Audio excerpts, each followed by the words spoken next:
सुंदरवन जंगल में टूनी चिड़िया अपनी बेटी टुनटुनी के साथ रहती थी। बारिश का मौसम शुरू होने ही वाला था।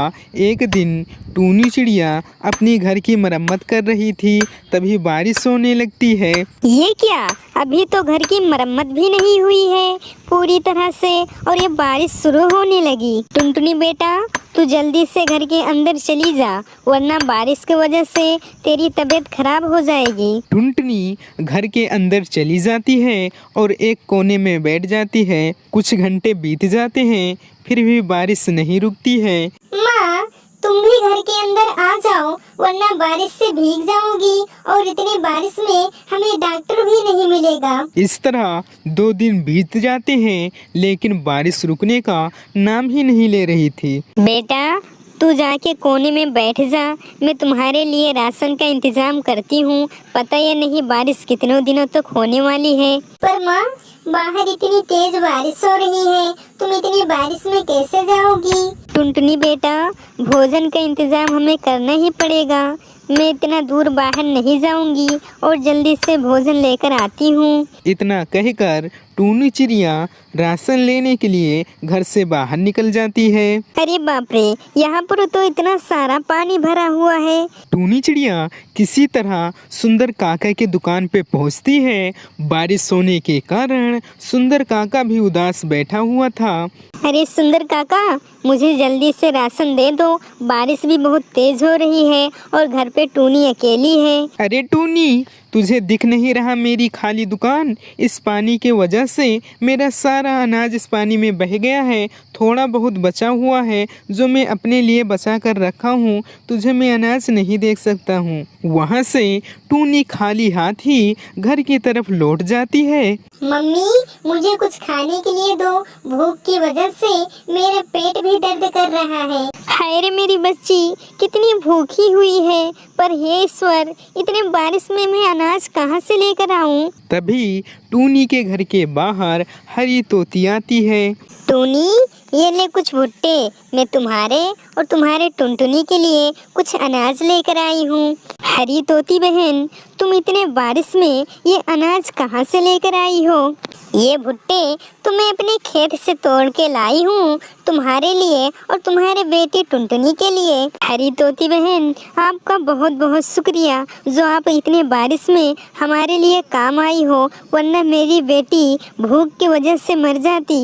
नहीं टुनटुनी बहन, इसमें धन्यवाद की कोई बात नहीं है, ये मेरा फर्ज था, तो मैं आपके लिए अनाज लेकर आई हूँ। फिर टूनी और उसकी बेटी टुनटुनी खुशी खुशी अनाज को खाकर अच्छी तरह से सो जाते हैं और बारिश का आनंद लेते हैं।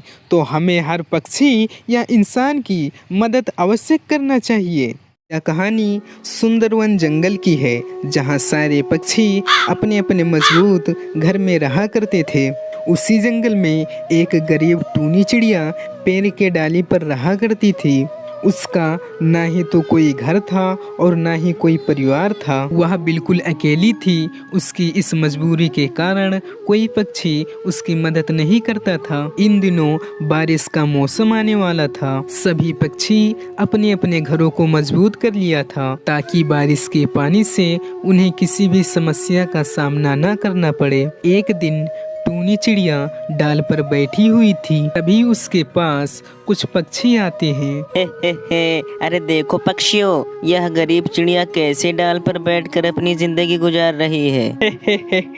अरे इस चिड़िया की इतनी औकात कहाँ है जो एक घर बना सके? घर तो बहुत दूर की बात है, इस चिड़िया का घोंसला बनाने का भी औकात नहीं है। सारे पक्षी टूनी चिड़िया का गरीब और बेघर होने का बहुत मजाक उड़ाते हैं, जिससे टूनी चिड़िया उन सारे पक्षियों के बात को सुनकर रोने लगती है। फिर कुछ देर बाद वह सारे पक्षी वहाँ से चले जाते हैं। आखिर हे अल्लाह, मुझे आप इतने गरीब क्यों बनाया?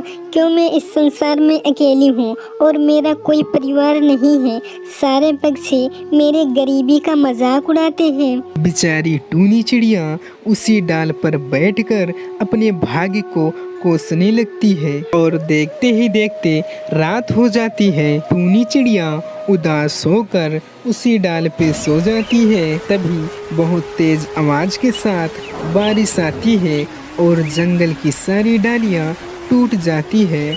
उसमें टूनी चिड़िया की भी डाल टूटकर नीचे गिर जाती है, जिससे टूनी चिड़िया को काफी चोट भी लगती है। और फिर सुबह हो जाती है। टूनी चिड़िया उसी डाल के नीचे जख्मी पड़ी हुई थी। जरा देखो इस गरीब चिड़िया को, कैसे पटका खाकर जमीन पर पड़ी हुई है। अरे कलमुही, इसीलिए कहते हैं कि पक्षियों को अपना घर मजबूत बना लेना चाहिए बारिश से पहले। अरे मेरे पैर में चोट लगी है, कोई मेरा मदद करो, मुझे बहुत दर्द हो रहा है। अरे चल भाग यहाँ से, तुझे छूकर हमारे हाथ भी गंदे हो जाएंगे। सारे पक्षी टूनी चिड़िया को वहीं छोड़कर उसका मजाक उड़ाकर वहां से चले जाते हैं। टूनी चिड़िया बड़ी ही मुश्किलों से खड़ी होती है और वहां से उड़कर दूर एक केले के बाग में पहुंच जाती है।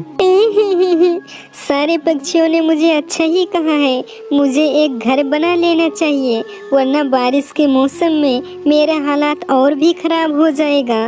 पर घर बनाने के लिए मेरे पास इतना पैसे भी नहीं है, मैं घर कैसे बनाऊं? कुछ देर सोचने के बाद टूनी चिड़िया को अपने सामने रखी केले दिखाई देती है। अरे वाह, यहाँ पे तो बहुत ही सारे केले हैं, क्यों ना इससे मैं अपना घर बना लूं, ताकि बारिश आने में मैं भी अपने घर में अच्छी तरह से रह सकूं। टूनी चिड़िया उस केले को ले जाकर एक जगह पे इकट्ठा करती है और टूनी चिड़िया अपने घर को बनाने में लग जाती है। बड़ी ही मेहनत के साथ उसका घर तैयार हो जाता है। उसका केले का घर देखने में बहुत ही सुंदर लगता है। अब टूनी चिड़िया उस घर में अपने रहने लगती है। थोड़े दिन बाद जंगल में बहुत ही तेज तूफान आता है, जिससे सारे पक्षियों के मजबूत घर भी टूट कर गिर जाती हैं। अरे दोस्तों, इस तूफान ने तो हमारे मजबूत घरों को भी तोड़ दिया। अरे भाइयों, मैंने सुना है टूनी चिड़िया ने केले का बहुत ही मजबूत घर बनाया है। चलो हम लोग टूनी चिड़िया के पास जाते हैं, शायद वो हमारी कुछ मदद कर दे। फिर सारे पक्षी टूनी चिड़िया के घर को पहुंचते हैं। अरे टूनी, तेरे केला का घर तो बहुत मजबूत है, हम सबके घर तो तेज तूफान में गिर गए, लेकिन तेरे इस घर को तो कुछ भी नहीं हुआ। हाँ टूनी, हमने तुझे बहुत ही बुरा भला कहा, कभी तुम्हारी मदद नहीं की। मेरा कुछ मदद कर दो। हम पक्षी आज के बाद तुझे कभी भी बुरा भला नहीं कहेंगे। हम पक्षी इतने बारिश में कहाँ जाएंगे? प्लीज़ अपने घर मुझे कुछ रहने की जगह दे दो। कोई बात नहीं पक्षियों, तुम्हें तुम्हारे गलती का एहसास हो गया है, इतना ही मुझे काफ़ी है। आओ आप सब मेरे घर में रहो और जब तक बारिश होती है तब तक आप सभी मेरे घर में अच्छी तरह से रहो।